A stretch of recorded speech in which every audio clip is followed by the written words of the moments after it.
ભાજપનો કાર્યકર દુષ્યંત આચાર્ય જેની સામે નોંધાયા છે ગુના. આરોપ છે મતદાન મથક પાસે જ પ્રચાર કરવાનો. ઘટના છે સુરેન્દ્રનગર જિલ્લાના જોરાવરનગરની. મતદાનના દિવસે જ દુષ્યંત આચાર્ય પહોંચી ગયો હતો જોરાવરનગરની શાળા નંબર 7ના ગેટ પાસે.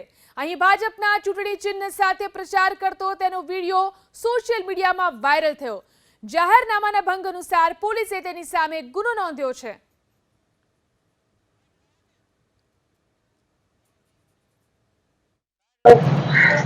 બસ દિયેવા હાલો હાલો મત ભાજપમાં જ દેવાનો, વટતી દેવાનો ભાજપને મત. હાલો અકાભાઈ તમારી જ રાહ છે. અંદર જાઓ તો તમે અહીંથી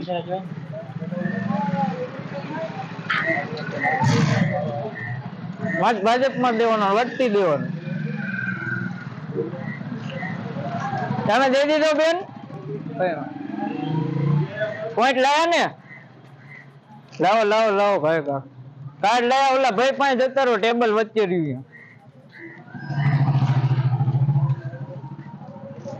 કાકા તમે લાયા પોઈન્ટ? લાવો મારી પાસે. એક નંબર. એક શું એક નંબર? બે નંબર. નંબર એક. હા તો ભલે 2 નંબરનું બટન. ભાજપને મત દેવાનો, વટતી દેવાનો, રામ મંદિરને દેવાનો. હાલો.